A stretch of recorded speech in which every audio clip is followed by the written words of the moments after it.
attention, loud laughers of Los Angeles, I need you. I need you for my stand-up special taping, which is on June 29th at the UCB Theater on Franklin in Los Angeles. There's 2 shows, 7 and 9:30 p.m. And you can get tickets at ucbcomedy.com. And I said this on the last episode that I said, if money is tight, contact me online and I'll get you on the comp list.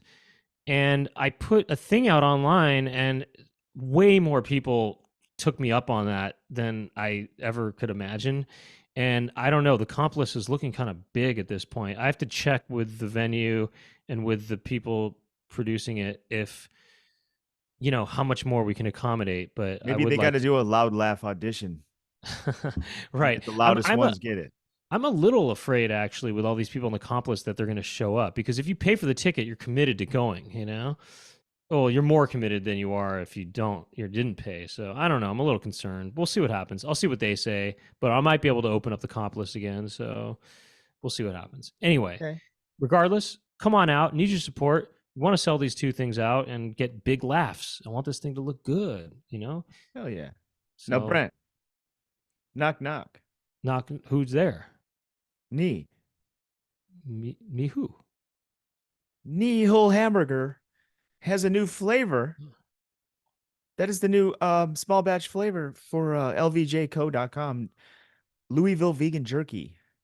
Isn't that cool? Our friend Neil Hamburger's got his own flavor. That is neat.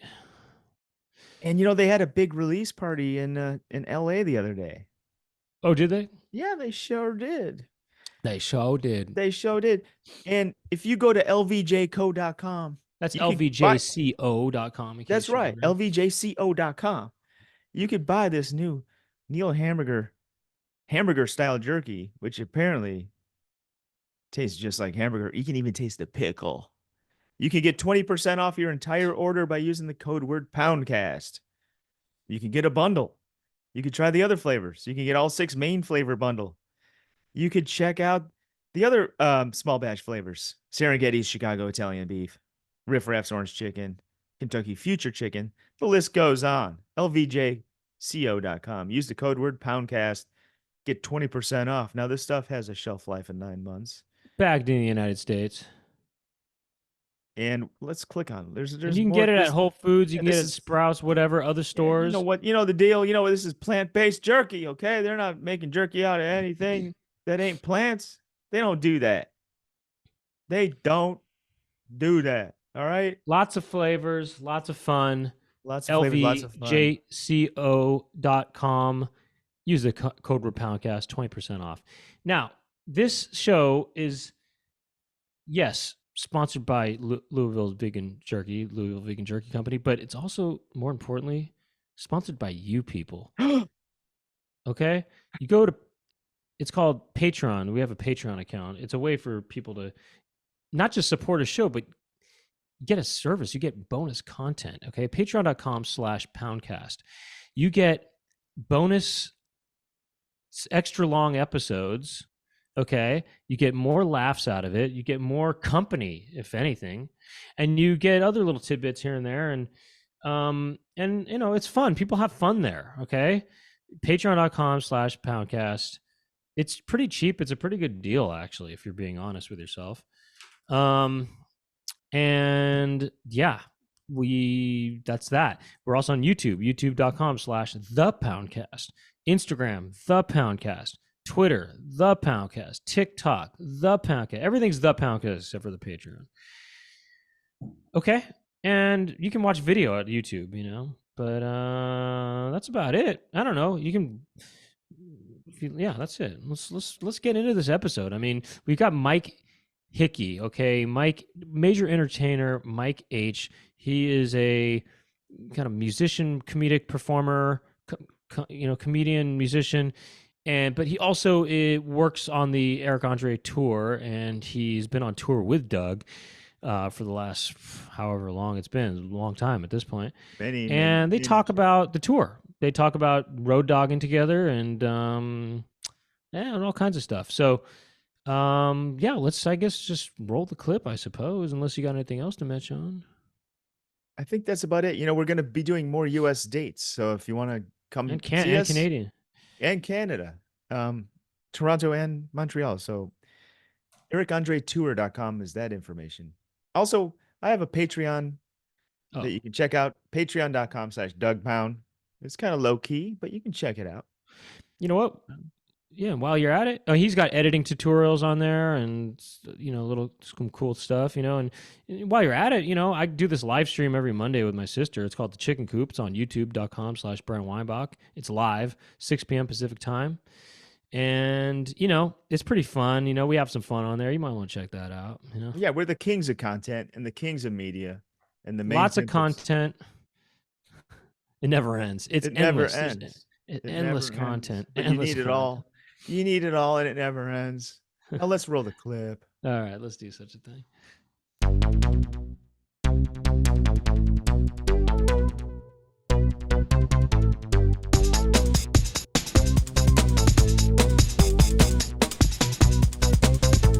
Doug and Brent talking to each other. Doug and Brent, what will they talk about today? Doug and Brent are talking to some pimples. Doug and Brent will talk to their friends, and Doug and Brent talking on the Poundcast. And we are live on the Poundcast with my comrade, my colleague, my Road dog. road dog, Mike Hickey, aka Major Entertainer. We just got back from our whirlwind European tour. How many cities and countries was that? That was a lot. It was a lot. I mean, I think we were gone 27 days. I don't, and most of those were show days, right? Yeah, for sure. We had That's a lot of cities. very few days off. A lot of countries, a lot of cities, a lot to talk about here. Yeah. But I guess we could start with your background, which is the bottom of your shoes, your stage shoes. Oh yeah. Now That's you had it. you had a special pair of stage shoes that you wore. You have a whole outfit you wear because let's back up a little bit. What do you do on tour for I those mean, who are I was just with you for many shows beyond the Europe thing. So it's like ingrained in my soul. But yeah. what do you do on the Eric Andre tour for those people who don't know? So I don't know what the title of it is, but basically I get there during the day. I help put the set together, build some things. Joe Holiday and I, he does the special effects. Anyways, and then I basically get all the props together and get it all arranged, and then through the show I run the props out, as they're needed. And play a stupid character like for a 25-second bit. I don't know. I mean, I just do a lot of running around and then some putting away, going through all the garbage on stage and picking up the props that are left and putting them in the case and doing it all again the next day. And it's a lot of moving, and it's I don't know. Mike is running around on stage. Eric Andre, who we were on tour with, supporting, has it's like his talk show that we all know where he's at a desk and he smashes the desk. So Mike builds the desk. He builds two of them for every show. So he builds the one that gets destroyed right at the beginning, and then Mike replaces it. And Eric has all kinds of props and gags that Mike is putting in the right spot throughout the show. And he's running out onto the stage, filming stuff because there's a camera. Oh yeah. You do a lot of filming that goes on the screen. So he's filming the crowd. He's filming different people, guests on the show. Like the kiss cam also, of course. Yeah, there's a kiss cam where, kind of like at a baseball game, there's a kiss cam. We have one on this show. Mike runs around and gets. Oh, I thought you were going to say. I think you were saying we have one on the Poundcast as well. Yeah, we have one on this show. We do. Oh wait, am I this way? No. Oh, I thought you were the other way. Oh. Yeah, I mean, according to I got them both covered just in case. Okay, you tell me then. Hold on.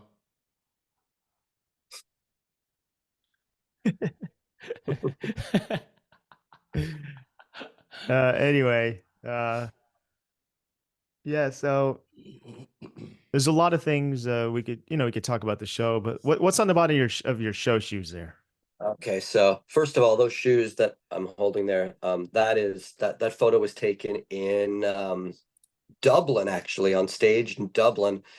I just looked at the bottom of my shoes and I looked at the background, those little stools, and just snapped a shot. So that's confetti and fake puke, which is made out of oatmeal. And I'll probably like hot dog and McDonald's buns stuck in there too, and pudding, which is why it all sticks together.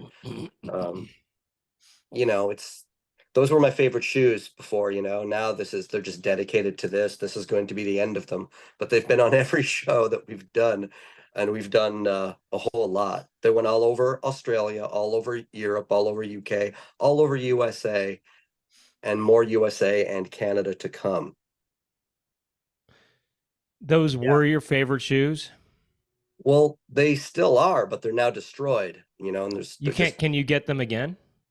No, I can't get them again. These are Adidas shoes that you'd think would be very basic. They're Sam Smiths. They're white with blue, trim. That's it. And the blue rubber, toe.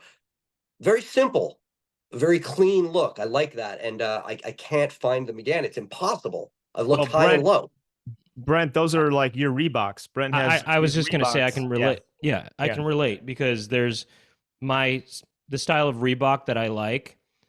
They changed the design of the model, so you can't get it anymore. And I have two pairs that I have stowed away left that I'm hoping to last me for the rest of my life.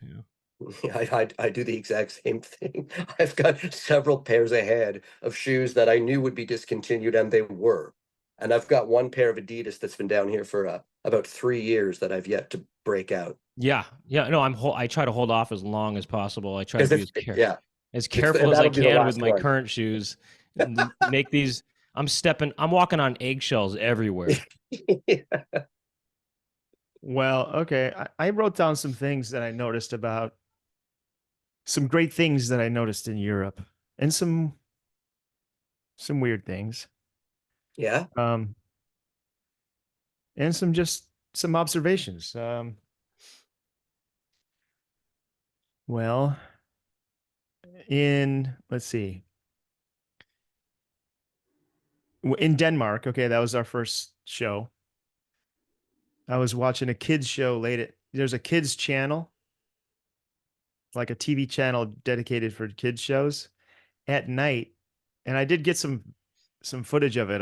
I could look it up in my photos here. Danish Nickelodeon of sorts. Sort of, but it's probably more of like a public. See, in Europe, there's much more attention paid to public services. They have beautiful parks everywhere, facilities, as we know that the healthcare is like taken care of for their population, things like that. But the Danish channel for the kids at night, the characters in the show, which were like puppets and sometimes people, they'd be sleeping, and there would just be footage of them sleeping. So if a kid turned on the channel, they know that they're supposed to be asleep because their favorite character is asleep. Wow. And they're like moving around. It's not like a still photo of them sleeping. It was really cool. I'll pull it up. I just got to scroll way up here on my iCloud photos here. But I just thought that was so cool. Right. That is neat. That they actually have content for kids at night. Unlike a lot of the kids channels here, they'll show adult stuff, I mean, when I say adult stuff, I mean, Adult stuff kids Swim wouldn't be switched over to adult cartoons, for example, but and even Nick at Night is just sort of reruns of old sitcoms that kids are maybe not going to be as interested in as cartoons and stuff. Or like PBS where Sesame Street would be, at night it's probably like Antiques Roadshow or Charlie Rose or whatever, almost there. I'm scrolling up. That's interesting. So So I thought that was really cool. Oh, we're almost there. We're almost there. Oh, okay. Okay, I'll share my screen. Can I share my screen? Uh-huh. All right.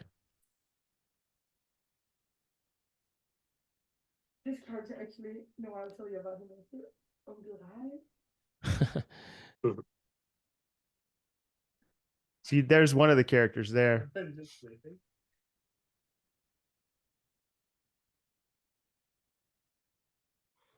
That's interesting.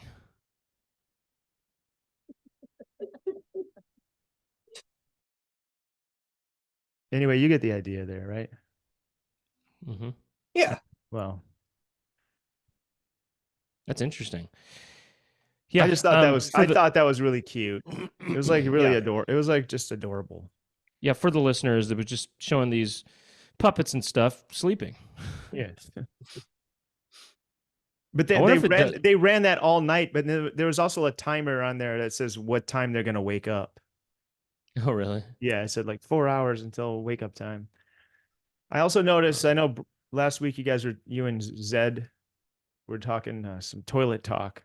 Yeah. I got some toilet stories.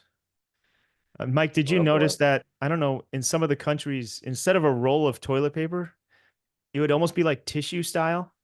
Yeah, I noticed that. Yeah. And I thought that is so superior. It's so superior. You could pull out just the right amount, and it's not this roll that's gonna roll down to the ground or fall off the thing. Or It's rip more of an when you try to exact, pull it. it's more of an exact science. Now, Brent, you gotta like Yeah. that. I did like that. Yeah. Is But- the consistency of it or the quality of it the same as toilet paper, or is it more like tissue paper or Kleenex? You know? No, it's No, it was- toilet paper, Yeah. Okay. 2-ply. It's a little, it's I wonder It's- how big a size is because I wonder. no, it's yeah. about the width of a normal sheet, but it just came out like. Whoosh, whoosh. So I Oh, would do so it's- two. I would do two, and that would be per wipe. And I have another wipe thing. Huh? I probably would like to get 4 squares at least. You know. Well, you could do 4. Why not? Of course, you're Why gonna not? do. Yeah, treat Why go yourself. minimum? Why treat Yeah. yourself? Don't hold back. Go 4. Now, Mike, remember, I'm not gonna name any names here, and this, not that anyone is even involved that we know, but yes, Brent. Quick question. What country was that tissue thing in? I think Denmark? I saw it in a couple countries, but I think it might have been in the UK. Okay, carry on. Yeah. Not naming names. So okay, there was two stalls, right? Mm-hmm. Wait, where? I'm not gonna say where. I mean, in a bathroom, just 2 stalls and Yeah, like 2 was this a stalls. public restroom. Yeah. 2 stalls Okay. next to each other, right? Okay, all right. One person was in one stall, okay, Brent? Uh-huh. Uh-huh. They're Yeah. using it, they're sitting down in there. They're going 2. Somebody went into the stall next to them, okay? And the second person did their business, and the person number 1 could hear what's going on, because this was a situation where you hear the roll and it's like clank every time you, right? Okay, I know. So Brent, I let me remember ask this. let me ask you this, Brent. Oh, fuck. This is someone else's story, okay? Let me ask you this, Brent. When you get, say, your 4 plies of TP, Okay. you're probably gonna do 1 stroke up, or one, you're gonna do 1 stroke with that, right? And then Yeah. deposit it into the toilet, and Yeah. probably clank, get the next wipe ready, right? Yeah. Now, what person number 1 heard was clank, stroke after stroke, back and forth, It and then it was done. was a vigorous rubbing. Instead of like a 1 stroke up and then deposit into the toilet, it was like that 1 bunch of TP was used for the full wiping, and it wasn't a 1 stroke. It was a Yeah. almost like you're scrubbing like washing a dish or something. And on top of that, You know what I mean? And on top of that, they weren't using any water. It sounds like No. No, they're not. because you need water. Well, on Brent does the water system. That's kind of rare, Okay. I mean, when you I mean, it's a spill, luxury. I'll finish. something on a table, what are you gonna do? Just wipe it with a dry? You just rub it. You're It's- rubbing the. Well, it's a say- smear. It's a say ch- smearing. Yeah, say chocolate pudding spills on your table. You're gonna just rub it in with a dry thing. You need to wet it to really wipe it off. Well, that's kind of what that's what it sound based on the sound of what person number 1 heard. That's what they heard. They heard person number 2 take a bunch, do a quick, vigorous, and then into the toilet flush and out the stall. Like they just rubbed it into themselves Right. and left. It's completely So- insane. Hold on a second. Was number 2, person number 2, part of your team? I mean, are they somebody you know? That's I don't think we don't know. We're not going to say. it's irrelevant to the story. It's irrelevant to the story. Okay. That's really something. I have to say that's really something. Yeah, that's something And that was. I bet I could almost guarantee that person has that they have a strong scent. If after they sit down and they leave, then you can smell. You probably don't even need to get close to the seat. You probably could just smell it, and it might have. I mean, if you know this person or whatever, had any interaction with them, did you notice any smells? Well, we're not going to say. Oh, so maybe. Well, we have to Okay. keep it very vague. Neat and tidy. We got to keep it tidy. Okay, so maybe you did then. True, or false? I don't know. Right? No, maybe means true or false. So yeah. Yeah. Yeah. Okay. But something what a night. Wow. I just like that the idea that it's definitely not just straight no. It could be, but I like the idea that it's possible that you did smell things. Anything's possible. And if we did, wow. Well, that's going to happen if you're just rubbing it in. Yeah. Man, if you're just rubbing it in, imagine what the underwear looks like too. Oh, it's unimaginable. It's just, Well, There's probably maybe we saw the underwear. Maybe we didn't. also, And look, I'm just- maybe we'll give a slight more detail in the unzipped section. Okay, and I'm just an outsider here, but I'm just going to say that, it doesn't matter who you're talking about. If this person is related to the show and they're running around and they're active, they're going to sweat a bit, and that sweat is going to help move things along. It's going to help things spread. I will say this, just Eric Andre is the star of the show. It's not Eric Andre. Okay. Yeah. Okay. We'll say, I'm gonna say Oh, that yeah. he's a clean guy. oh my God. Yeah, he's a clean guy for sure. Oh my God. Like psycho. Like by the way, one of my duties is to make sure that there's a fresh hand sanitizer available between every segment of the show live. Oh, Did really? you know that? Oh yeah. And that's awesome, towels and everything.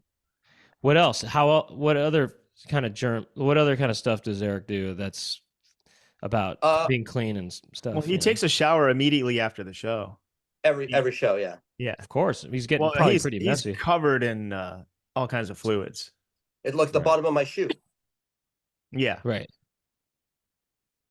So yeah, I mean, I hung out with him a lot, at restaurants and in public, and every time he shook someone's hand, he'd be shaking people.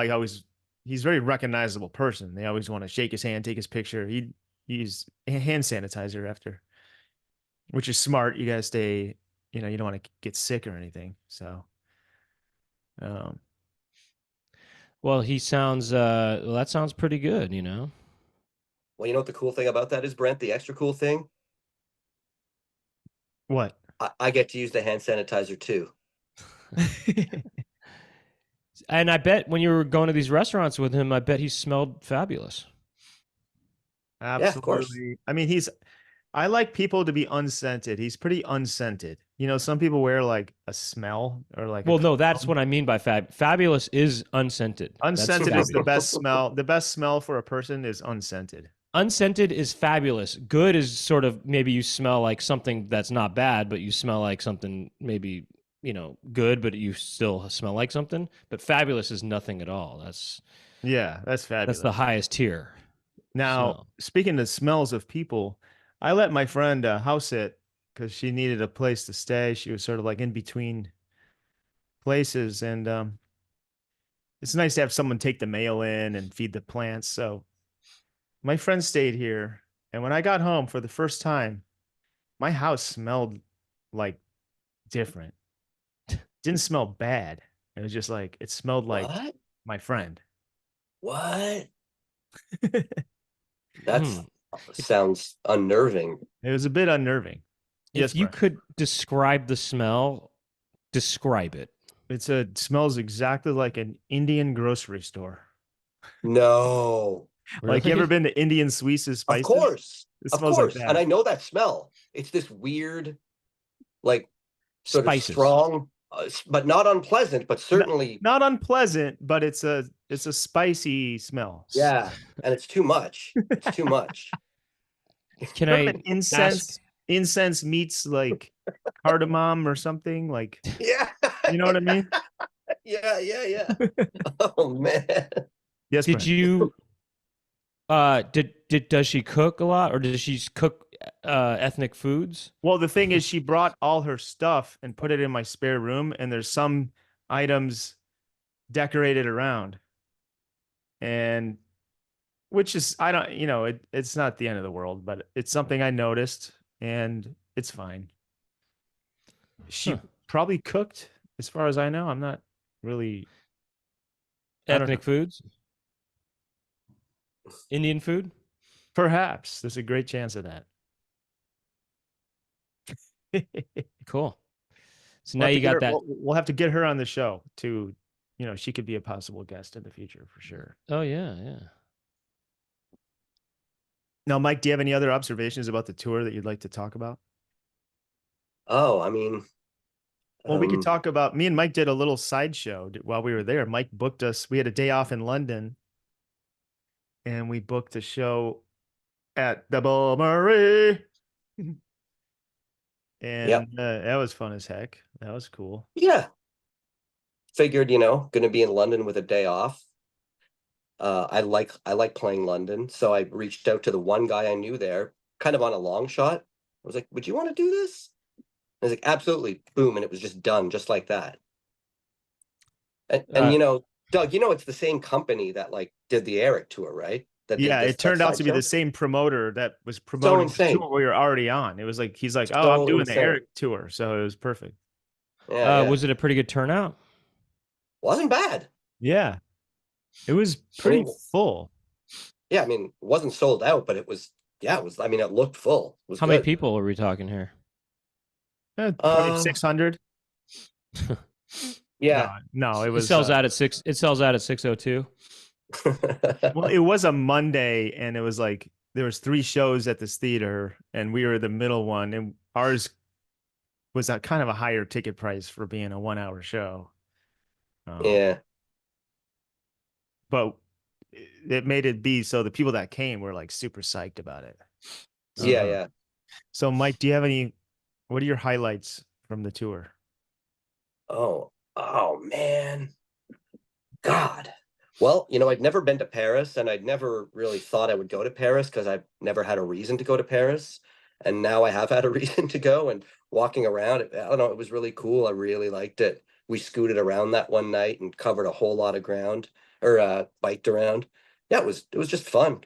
It was unexpected. We took that long walk with JP, and we stopped at all these places, and it was fun.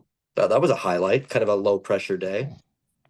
Paris is pretty much the coolest city, right? I also loved Berlin, but I love Berlin. I mean, I agree. I wanted to go to Berlin. Those are the two top cities, big time. When when I played for my set in Berlin, that was one of the best sets of the tour. And Yeah, not only did they laugh, but they did extended applause right. to the point where like I'm usually on to setting up the next joke, and I had to wait for the applause to die down. Yeah, yeah. So that So felt that was a cool show. They were down for like, in general in Europe, I feel like they're more receptible. What's the word for like weirder comedy open. or like more experimental kind of thing that we were doing. They're more open to. Yeah. I mean, I've always found that from, doing shows over in the UK. Yeah. So your sets were going over really well everywhere in Europe. Oh yeah. His work. Yeah. Yeah. There was one city, I don't know where was it, but I got like 2 DMs of people telling me I sucked. Really? That's so, Yeah. you got it. Just, I mean, the nerve of people that have to go through the trouble of finding somebody to message them to I say know. that they didn't like the I show. know. I mean, what nerve? I mean, they must have some serious issues. So I guess you just have to have pity on these people. I I know. suppose. I do. I don't really worry about it because if someone's doing that, then they're insecure about their own self or They're something. going Something's through going something. on. They're going through There's something. something. There's But something going one on. of Yeah. them, I mean, both of them were not private accounts, so I'd able to like check out. Okay, what are you all about then? And one of them had like his the top picture on his Instagram was like a parrot. He's like, "Here's my parrot," happy birthday to my parrot or something. And I just responded going, "Oh, I like your parrot, bird up." And then he responded, "All right, I take that back." Yeah. I killed It's him with kindness, right. and it paid off big time. And Yeah. then I mean, weird. Yeah. Yeah. I mean, these people are just. It's just weird to do that, though. Too. Gosh, it's where do you have to be in your life to find somebody to tell them you didn't like the show when you could just, not. What do you think you're doing? What does that do for you? yeah, Right. What do you know what I mean? it's like they took offense to. I have a feeling maybe I said one joke that like offended them or something, or Maybe they took some sort of offense to it. Yeah, maybe that's what so it they was. felt the Yeah. need to strike back, like as if Right. I was striking at them, and Maybe they're just really big, um, Roy Orbison fans or something like yeah. that. They're just. Did they look like Roy Orbison at all? Did they kind of I have didn't that? even do the Roy Orbison bit, but yeah, it could have been Uh, something like that. I don't know. Maybe they're just really big. I don't know, Alanis Morissette fans or something. Yeah. But what else? That there was another show where I don't want to just talk about myself. I want, we got to talk to Mike here, but there was another show in Brussels where I almost like passed out during my set. Why is that? I don't even know. I think maybe I was just, under Pressure. lack of sleep and dehydrated or something. I got out on stage and I started to feel this. I just felt like kind of disconnected. I felt kind of lightheaded, and I was like, "Ooh!" I had to I was like mid joke, and I'm like, "So that's, I like started to like glitch out Wow. like Joe Biden or something.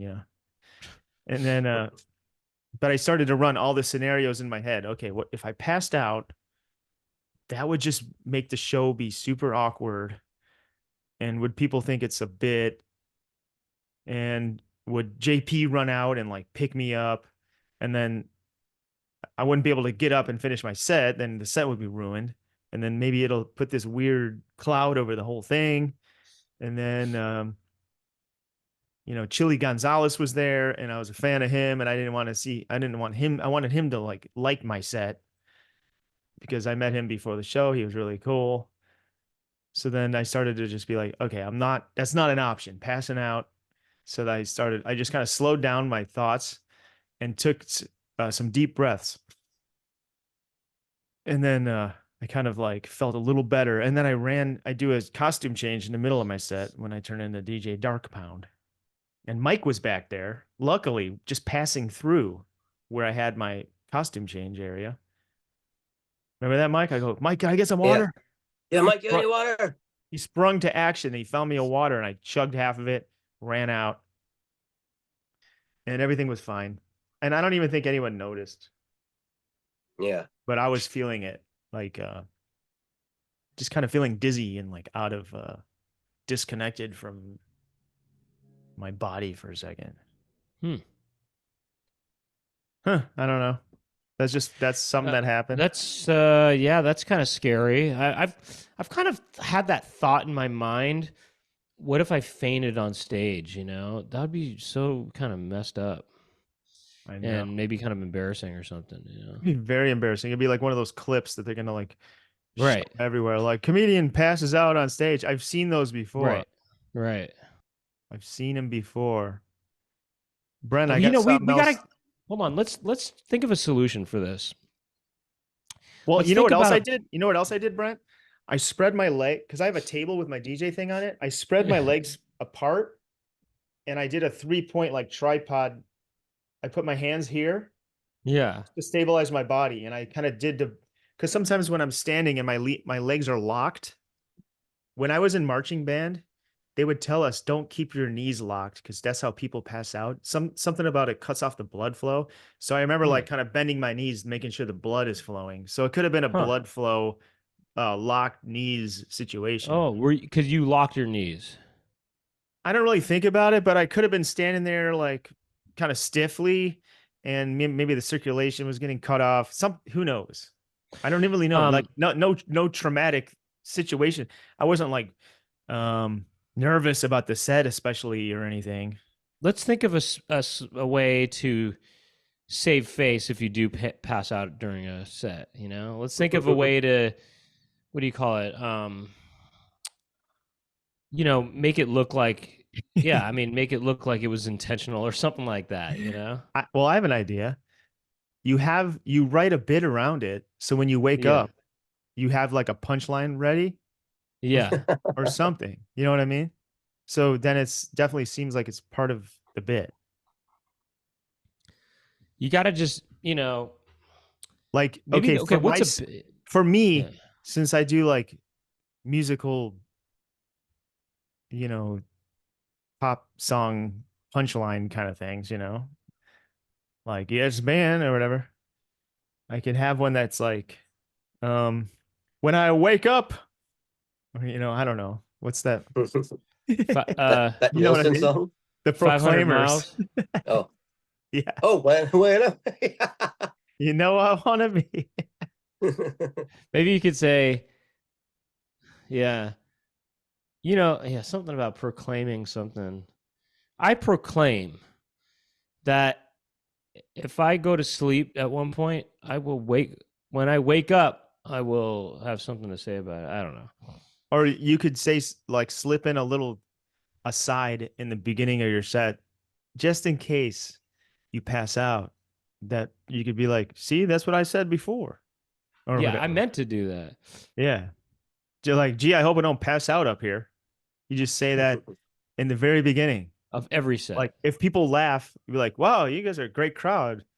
That might make me pass out. Or maybe not.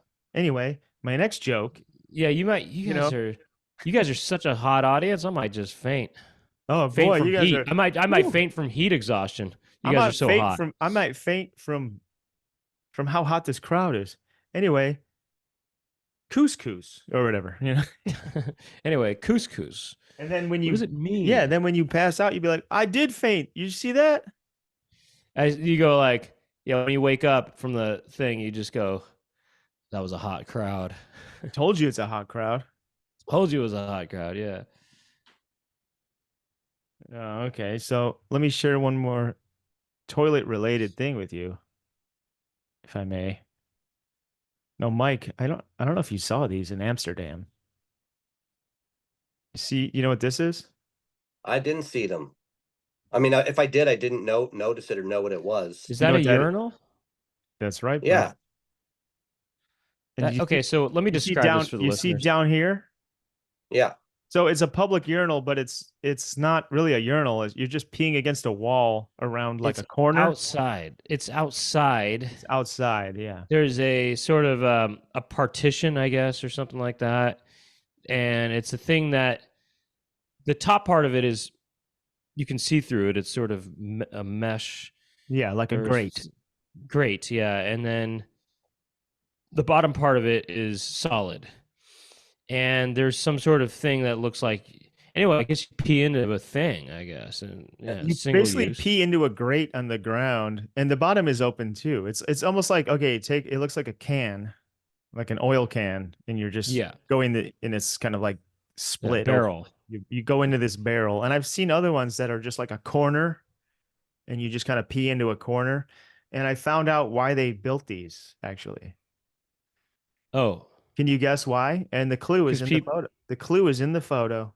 Because people will just pee into the water. There's a canal, and people will just pee into the canal. And so they want people to encourage people not to do that by saying, well, look, here's a toilet. Is that right?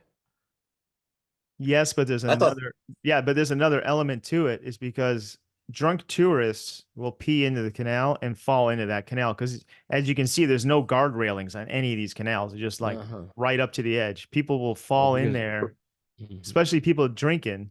So they put up these public urinals that are just easy to go into and easy to pee in. Kind of cool. I wish we had these. Oh, that is. You know, I wish they had more of these bathrooms around in the US of A. Brent, did you we lost you? I just had I'm here. You had to pick your nose? No. I'm here. Don't worry. If I leave, don't worry about it. You can pick your nose. I wasn't picking my nose, I was picking my butt. Hell yeah. You know, I had to do a rub in earlier, so I just had some I was just picking stuff out, you know. Maybe it's not a wipe, it's called a rub. Maybe you do that rub. Did you rub when you went to go poo? Maybe you rub it in like that, then like once a week you just wash down the rub down. Yeah, wash down the rubbing. I've got a rubbing to wash.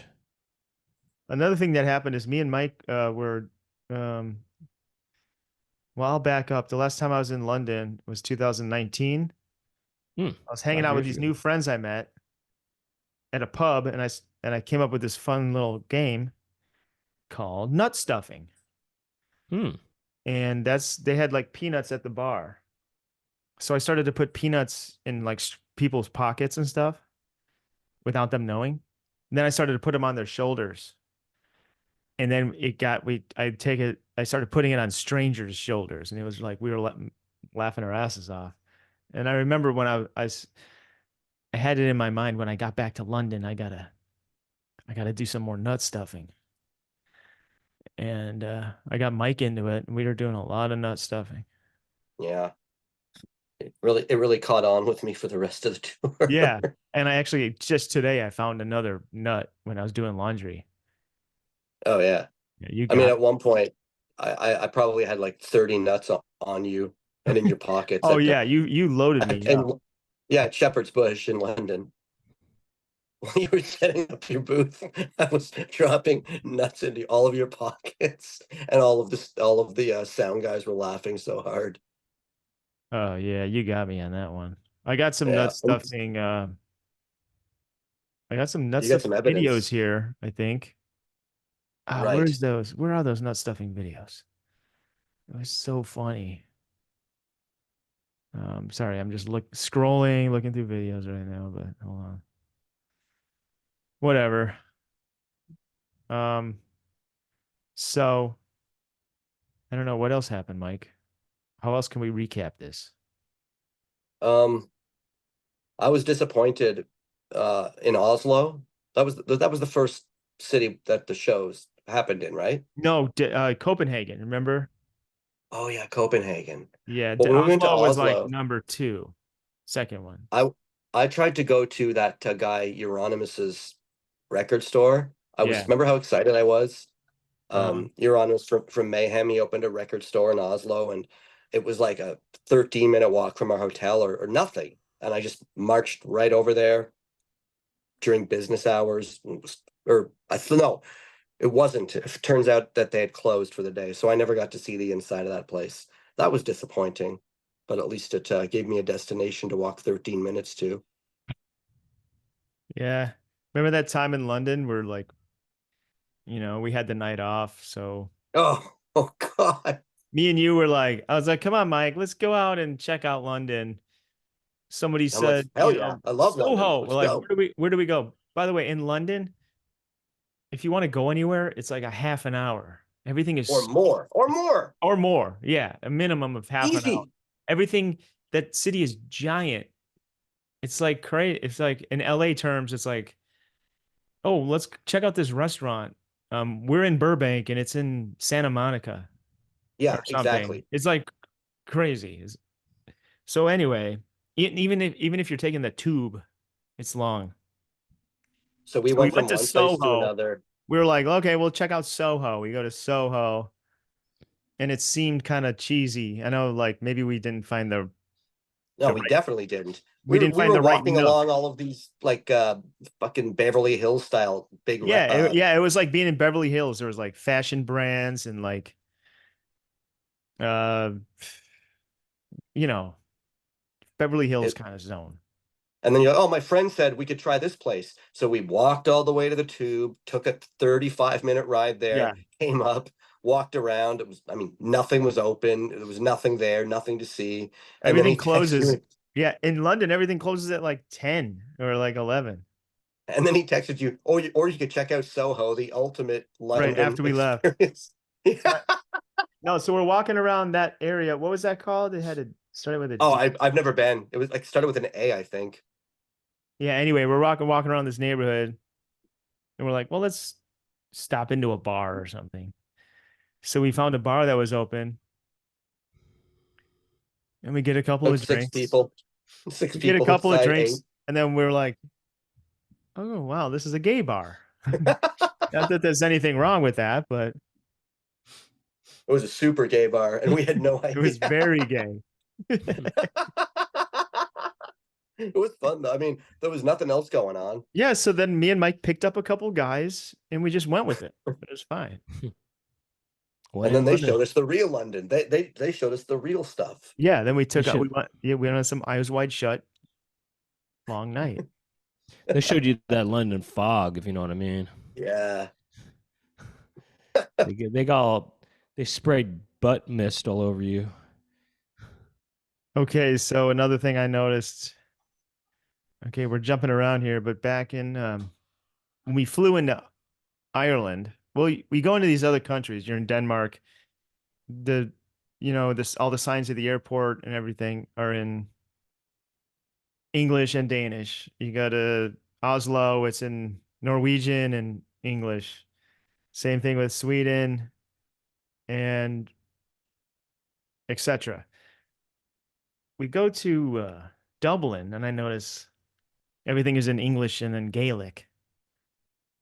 And I'm probably wrong. I could be wrong here, but I'm thinking no one's speaking Gaelic. Is it just for people when they land, like, oh, they have their own language here too?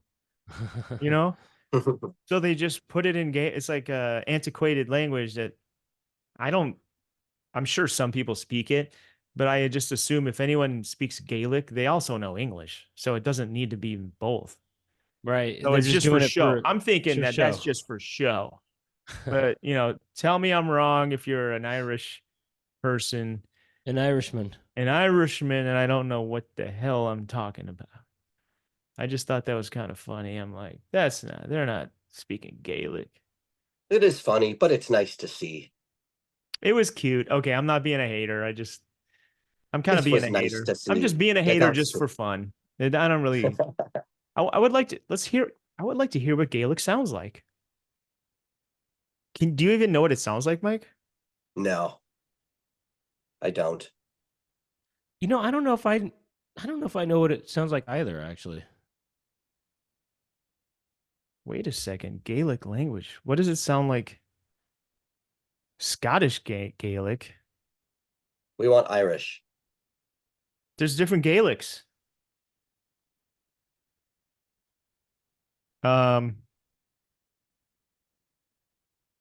Let's see here. I think I might have one. Hello, everyone. Welcome to the Celtic languages in general. Check. I want to know what it sounds like. Irish language game sounds like. Let's see if I can get one. Oh, here's a video. Can Irish people speak Irish? Many people, all languages. I just want an example. Sorry, I'm I know. I'm Googling stuff. Come on. I hate when it's annoying. Let me pause the Zoom so I'm not going to waste time, and then I'll be right back. And we are recording. So, folks, here's what happened.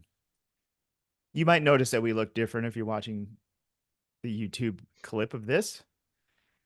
I paused the video, and I thought I hit start again, but this is something that's never happened before. We lost this huge chunk of the show that I got to say was pretty killer. But you know what? We lost it, and we're not gonna recreate it. This is a couple days later, and we're picking up the show where we left off. And I don't even know where we left off, but we're just gonna. I know where we left off. Oh, I was looking up a Gaelic thing. That's why you pause it, is you were looking up an example of what Gaelic sounds like, and then you said, "Let me just pause it real quick." Here. Yeah. Well, you know what? We're not even going to look up Gaelic because we looked it up, and it's a foreign language. Who cares? We're gonna have fresh conversations that We're going to talk about totally different new stuff. Yeah. Here's what we did talk about. So just so you people know, and you'll never get to hear about this, and that's okay, is we talked about Longmont, Potion Castle, and we talked about there's a bit that about if somebody has a bad breath. This was actually in the Unzipped. No, we'll do the bad breath bit in the Unzipped because that was too good of a bit. Okay. And then I don't know. I think that's all we talked about, I guess. I don't know. Well, you know what? I think it is an interesting story. We could talk about Mike's origin. I don't think we really talked about that too much because Mike, we want to know about how you got your start, just in case we didn't talk about it the first time you were on here years ago. You worked with Tom Green. Right. How did you meet Tom Green originally? I wouldn't say that's how I got my start. I was already doing my thing. I mean, I'm sorry, that's not a fair thing, but I thought maybe you started to get a taste of showbiz, like working on his stuff, maybe. But maybe actually, that's incorrect. I'm here to set the record straight. Okay, no. Perfect.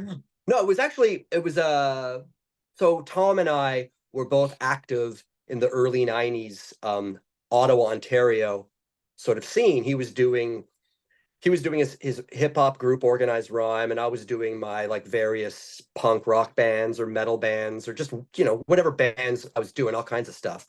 And then he quit Organized Rhyme and started doing his cable access show, the Tom Green Show. And my band played on his show, like in the studio, like maybe 3 or 4 times, like over the years. And it was fun being on TV and stuff in Canada. Like the last season, it was like nationally aired across Canada, and they just reran that thing like over and over and over. And in the pre-internet days, like you couldn't just put your image out there or put your music out there for like everyone to hear or everyone to see. So it was pretty exciting. It was. And I was a massive fan of what he was doing. I loved his show. I still laugh my head off. Yo.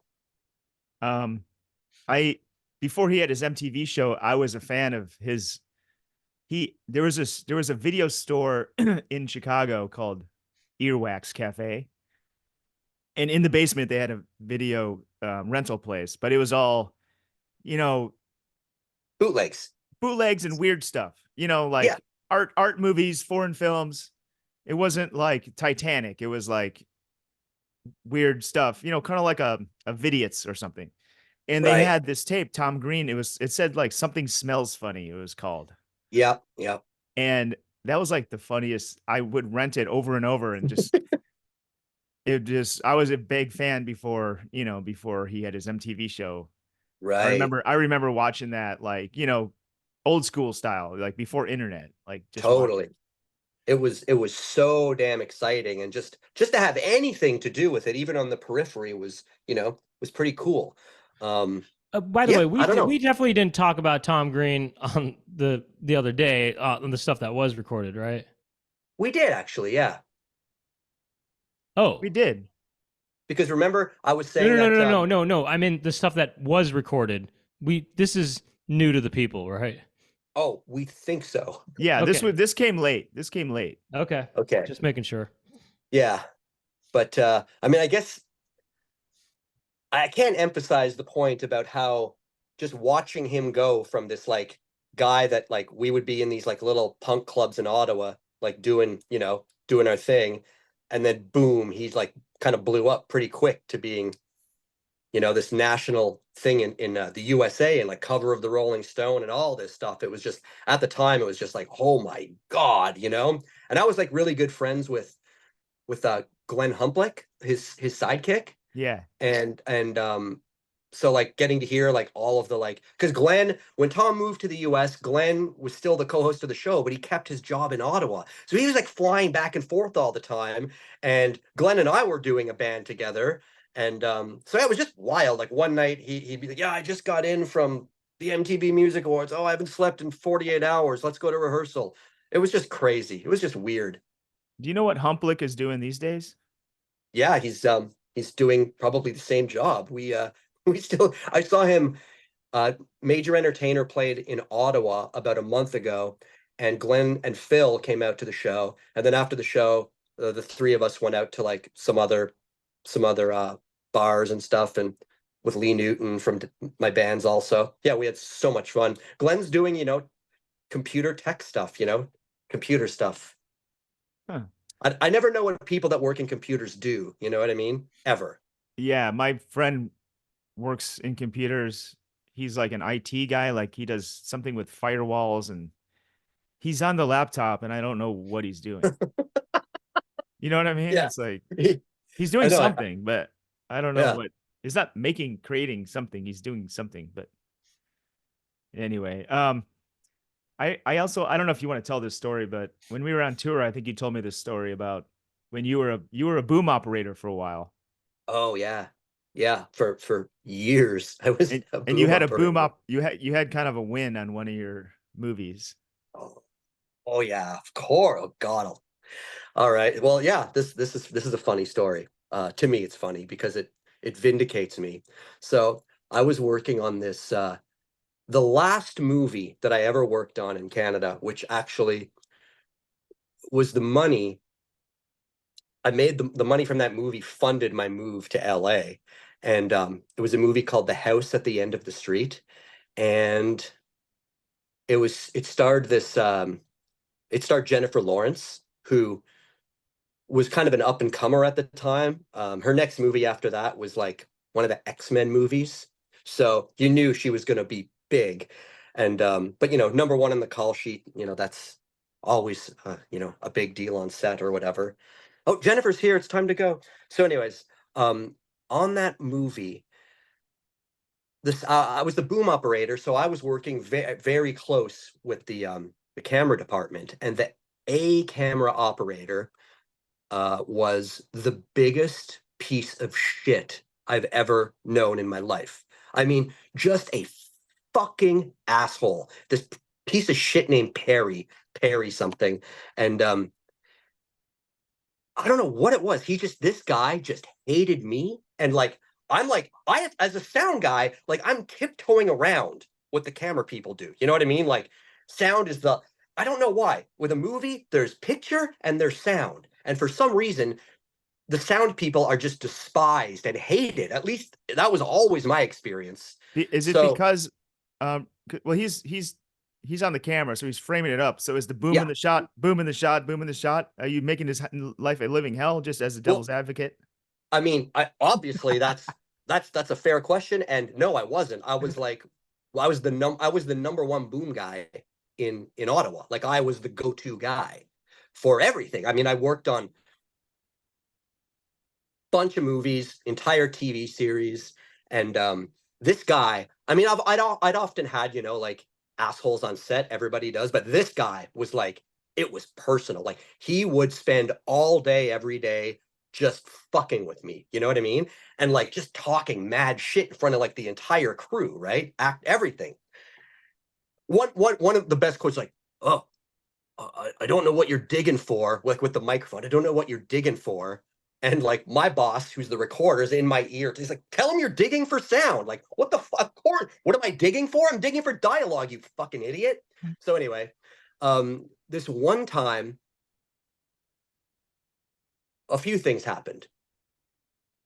One time he was bitching at me about something, and his boss, the DP, stormed right onto the set and was just like, Perry, you fucking leave him alone. He is like, you know, we spend, you know, 45 minutes setting up the shot. He has no time, zero time. And basically lined up his guy, which to me was like the greatest feeling in the world. Like his boss telling him, like, back the fuck off. You know what I mean? Because his boss isn't supposed to be like defending the sound guy, you know? Anyway, this guy was a fucking asshole. But the best thing, the funniest thing to me was one day came into work and Perry wasn't there because Perry was sick. Oh, he was sick that day. He couldn't come in. Poor Perry. And Jennifer Lawrence came on set. And I don't know, like, if she was confused or if she'd heard something wrong, but like Perry wasn't there. And she's like, oh, is Perry, like, you know, is he fired or like, is he gone? Like, is he on another show? And she was like so excited. Like she was so happy about it. And then they were like, oh no, he's sick. And she was like, oops, oops, like, oh my God. And like everybody knew, like, at that exact second that she couldn't stand him either. And that just felt so awesome. Like she basically like admitted it in full volume in front of everybody and then did the whole, what did I say? Yeah, it was funny. But when he would, I don't know, be mean to you in front of everybody, how did you respond to that? Were you mean back to him or no, what? never. I mean, I was, you know, I was just kind of, you know, like just trying to get through the day. Like I wasn't there to fight with anyone. And also if I antagonized him, it was only going to make things worse for me. You know what I mean? So I was just kind of like always tiptoeing around him and everyone else, you know, just, so I didn't really react that much. I would just kind of like try and do what he said, you know, which is weird. Like he's not my boss or superior or anything. We're both trying to do our thing. So, and then you didn't like that job though. I hated it. Well, how did you become the #1 boom operator then? Well, so Ottawa started getting a lot of production. This producer came up there and he saw, holy shit, I can make these movies really fucking cheap with these like really green crews, you know, non-union and all this stuff, right? And so like I used to be like in the transportation department, like I was like a cast driver for a while. And then there was kind of this like cool sort of indie movie that happened where it was this horror movie called Smash Cut, starring Sasha Grey, the adult actress, Yeah. and Herschel Gordon Lewis, the godfather of gore from Florida. And anyway, I knew the director, and it was kind of Not more to of be like, not to be confused with a child actress. is there a child actress, Sasha Grey? No, just that she was an adult actress as opposed to a child actress. Right. So I don't know. That was more of a movie that was like kind of cool, fun people were working on it. And it was like, oh yeah, you know, Mike, do you want to do sound? Because I knew the guy that was recording sound. I ended up booming for a few days on that. And just from that, I became like a boom operator and I started booming on all of these like Lifetime movies of the week that filmed up there. And just the more experience, you know, I got, just the more calls I got. And that's it. Do you think boom will ever be replaced by AI? That's a great question. I don't think so, because it's literally backbreaking. I mean, you gonna put it on a drone? No, you put it on. Well, if it's backbreaking, you put it on some kind of robotic thing that tracks A where the drone. actor is, and it knows exactly where the frame is, and it's in sync with the camera, and it's just, Yeah. why not? I mean, yeah, why not? Sure. I mean, if somebody you wants don't to care. develop the You don't technology, care anymore because you don't want to do that. Yes, I Brian. never wanted to do it. Your arms were getting tired, huh? Sometimes. So you're up. Yeah, You're holding it above your head most of the time. all the time. You're like doing this. So you must have got strong. I did. I'm still strong. Did you ever say things like, I just came back from shooting an indie movie and boy, are my arms tired. Or something like that. You know, I Yeah, just, you ever I say was that? just, I I just was got just done doing- booming a movie. I just got done booming a movie and boy, are my arms tired. I don't know if I put it in such a black and white term, but I'm sure I alluded to it maybe. You could say "Okay, boomer" next time the boom operator tries to tell you something. Okay, boomer. I'm gonna do that on set next time I'm on set. Right. Did you ever, yeah, and plus you were picking up audio, so it was kind of a sonic, it was sonically related. I mean, it was basically a sonic boom that you were holding. Yeah, You were definitely. holding a sonic boom. Did you I ever know. Did you ever do lavs? You know, I let my boss do that, the recordist, because like I just didn't really like putting my hands up like actors' shirts and stuff and under their belts, and like he had no problem doing that. Right. And also it was his thing, so let him do it. But this guy, he was such a purist that he didn't want to rely on lavs. He wanted everything boomed because it's a better mic, it's a better sound. So Yeah, that put the pressure on sound me. better. Boom sound Yeah, better. boom sound better. I mean, lavs are good for like backup or like impossible to boom shots that are, like the whole world, like it's like, the lens is like, Yeah. I love those shots. That Yeah. and MOS. That whole idea of how sound guys have to sort of, molest your areas, like molest Yeah. your chest and stuff, and Yeah. just feel around and just they're all unbuttoning and buttoning and getting in there and stuff. I mean, someone's probably done something about this, but it's kind of such a funny situation, and it'd be kind of funny if, I don't know, you as a goof or something, you kind of you mic somebody up, and you're kind of touching their chest, and you're just kind of going, oh yeah, kind of breathing heavily or something. Well, that No, makes me I just- wonder about these. I just want to get this hold on, let me just clip this real quick. Okay, I'm just gonna unbutton the top of your shirt. Let me just like, I'll button it back up. yeah. And then you start, just touching their chest. Well, that Jesus. also makes me think like these recordists. I wonder if they want to do that because they're a little bit creepy. Because once you're laved, you kind of forget that there's Oh, somebody yeah. in another room listening. Oh, And yeah. when you stop rolling and then you go have a conversation with someone, like a private conversation, you're like, dude, we'll just up with that so and so. Or Perry. So and so is being a real Dude, Perry such and just- such, and they're getting all the dirt. They're just sitting there like, yeah, this is the good stuff. You know Yeah. what I mean? They're And over then there you going, see them "Ugh." because like I've been lobbed before, and I've kind of like have a conversation. I'm thinking, Of course. I am like very candid right now. Of course. I look over at the guy. I'm like, you're not recording, right? Or whatever. Yeah. Like, you're no, not no. listening. I didn't even hear that. They played My dumb guy, every the time. recordist, They're always my playing guy, dumb. the I didn't hear that. No. recordist, he would specifically tell actors, don't worry, don't worry. None of this is going to be recorded. I don't monitor it. He'd say that in this hushed tone too.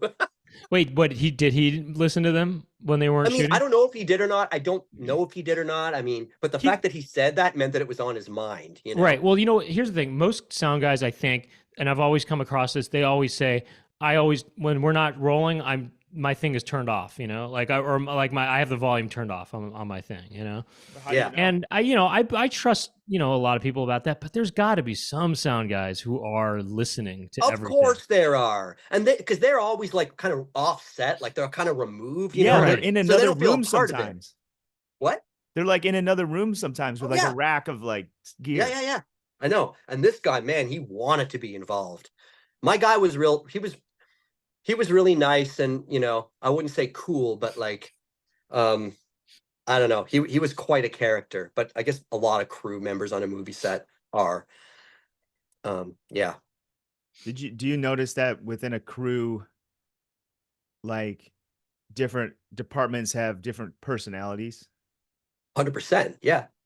100%. All right, let's break it down. Well, to what? You just did. No, let's break it down. Like, Okay. what's so the I was actually so the AD, that's the guy. He's not the director.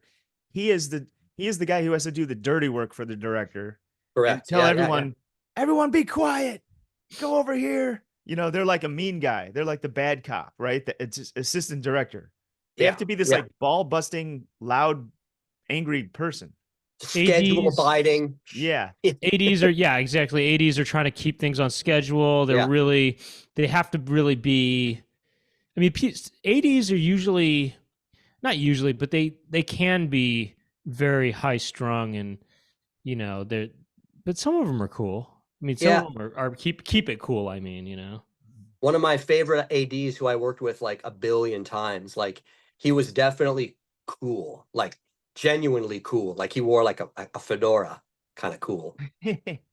Like an older guy, you know, kind of like an old punk, you know what I mean? But he was good at it. I liked him. And the thing is, like, I had a really good relationship with most of the departments. And like Phil would go, my boss, oh, we need 20 minutes. We need 20 minutes. And the AD would look at me like, do we need 20 minutes? I'm like, we can do it in 10. He's like, all right, 10 minutes, guys. So like he would come to me for like to cut to the chase. You know what I mean? It was great. And how many times did you witness when you're on set? Because I've been on set before where like some people think they're doing something funny and it's like really bad. Or you know what I mean? They're making some choice. And they're like, yeah, that's so awesome. That's so great. Like, you know what I'm talking about, Brent? You mean the AD makes some kind of joke No, out loud? I'm not talking about ADs anymore. I'm just like, well, I mean, the sets that I were on were, I mean, nobody was really trying to like get creative ideas and everybody just wanted to get the day done, you know? Oh, okay. Yeah. You're probably thinking of more like fun collaborative sets that, you know, involved creativity. No, these movies are just like, get the fucking schedule. That's all that anyone cared about. Nobody gave a shit about anything else. Nobody, not even the directors, especially these Lifetime movies of the week. Oh my God. What a fucking hot dog factory. What? Oh, Jesus. Nobody gave a fucking shit. It's hilarious. Even the actors didn't care. They didn't give a fuck. It's so funny. Yeah. Oh God. Those movies are, oh my, just nothing to it. Well, now, there's a lot of comedians from Canada.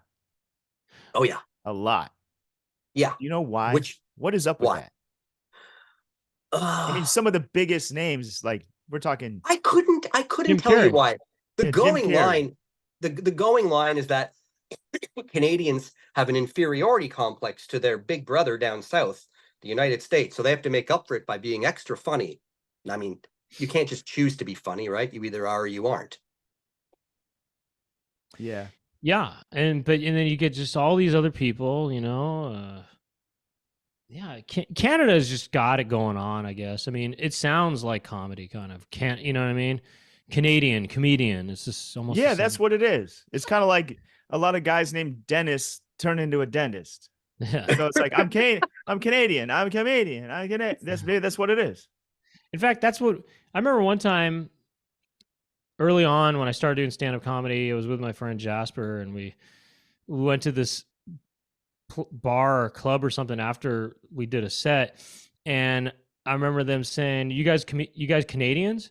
And we're like, we said, yeah. Wait, what did you say? We thought they said comedians, and we said you said, oh, Canadians? No, we're not Canadian, but we're comedians. So the mistake happens, and people, anyway, it's in the name. It's in the name. Yeah. Couldn't tell you why, but I know we talked about this on the last thing. I hope it wasn't before the pause. But what? We talked about Canadians and being comedians, Canada, because we mentioned Jim Carrey and we mentioned Eugene Levy. Oh yeah. Well, we talked. Yeah, I think. Did we talk about your favorite place on tour? We talked a little tour stuff, didn't we? Because we should wrap up the main episode so we can bring this in for a landing. But okay, yeah, let's bring it in for a just landing. Keep listening, guys. Get on patreon.com/Poundcast. Yeah, you don't want to miss out now, because once it goes basically, what do you call it, unzipped or something? Yeah, once we unzip, it's all it gets loose. There's no turning. Yeah, it's all. We're all gonna let it all hang out. And you know what? Keep hanging out, because we're all gonna let it all hang out. Thank you to Jack Birch for your help behind the scenes. come on, everybody. We're going to see you over at the Unzipped and talk more with. Oh, and anything you want to plug? Nothing in particular. What about your new song? Oh, which one? What is it? What's the one the spiral one that you put out? That's really cool. The Awful and Successful single. Yeah, I'd love to Yes. plug that. Yeah. It's my newest record. I'd go get it, but I don't know where it is. Yeah, it's my latest lathe cut 7-inch single that I made. I cut 50 of them, and there's not that many left. It's a song about I guess showbiz, professional jealousy. It doesn't have to be showbiz. It could be any biz. Yeah. Can be any biz. Awful and Successful. A collaboration with Ottawa's own Mike Dubé of Hylotron's fame. Yeah, it's really He did the music. It's a good song. Good job on that one. Cool, Let's cool, talk thank you. about being awful and successful because I like that concept. We're going to talk about that. It's I common. covered it in the song. We're going to talk about bad breath, and we're going to talk about, maybe just a little more insight into someone whose wiping habits were not quite, okay, at the level they should be. Yeah, we can give one more piece of information about that. So keep wiping and go to patreon.com/poundcast, and we'll see you in a minute. Or if you're not a Patreon member, we'll see you next week. Peace.